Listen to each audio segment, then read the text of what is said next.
At 2:37 p.m. on a quiet Thursday afternoon, Sophie Moore lay bleeding on her kitchen floor. Her last words were barely a whisper. "Why would you do this?" Standing over her was the one person she had trusted most in the world, her best friend, Lily Harper. Sophie was 27 years old. A primary school teacher. Thoughtful. Soft-spoken. The kind of person who sent birthday cards, even to people who forgot hers. She lived in a small town outside of Portland, Oregon, in a modest 2-bedroom house she'd saved for since college. Lily Harper had been part of her life since they were 10. They'd met in summer camp and were inseparable ever since, matching necklaces, inside jokes, and sleepovers that turned into therapy sessions well into adulthood. Sophie once wrote in her journal, "If I ever get married, Lily will be my maid of honor. No question." But the person she thought she knew was never real. It started small. Sophie's earrings disappeared from her nightstand. Her debit card was declined at a grocery store, even though her account should have been full. She didn't panic at first. People misplace things. Banks make mistakes. Then came the $400 charge from a high-end boutique she'd never heard of.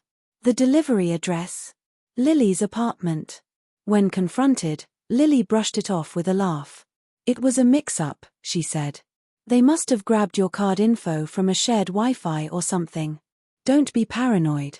Sophie wanted to believe her. She needed to. After all, this was Lily, her person. But a week later, she received a call from her bank.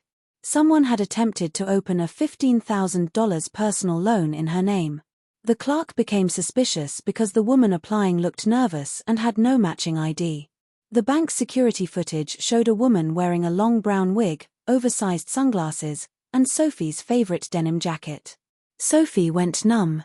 When she showed up at Lily's apartment, the jacket was hanging on the back of her kitchen chair. Sophie didn't yell. She didn't cry. She simply turned and walked out. She blocked Lily's number. Changed her locks. Filed a police report. And then, she waited. She hoped it would all just stop. On June 8, it didn't.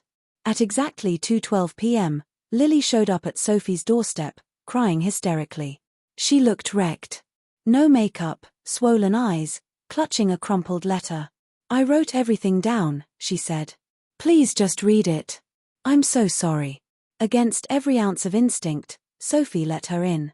The conversation lasted 20 minutes. Sophie told her she was moving forward with pressing charges. That it wasn't just money, it was betrayal. Deep, violent betrayal. Lily didn't speak for a moment. Then she said, "If I can't be in your life, no one else will be either." She walked into the kitchen, pulled a knife from the drawer, and turned. Sophie tried to run. She didn't make it far. The first wound hit her shoulder. The second, her stomach. She collapsed, bleeding out on the tile as Lily stood over her, shaking and crying, the knife still in her hand. It was the neighbor who called 911 after hearing the screaming. Police arrived within 7 minutes. Sophie was already gone. Lily was arrested on the front lawn, still barefoot and soaked in blood. At trial, she pleaded not guilty because of insanity. But prosecutors presented months of premeditated behavior, identity theft, financial fraud, and ultimately, murder. The jury deliberated for less than 2 hours. Guilty. Second-degree murder. 32 years without parole. Sophie's parents buried their only daughter beneath a weeping willow in the town cemetery. Every Sunday, her mother leaves 2 roses, one for Sophie, and one for the friend who took her away.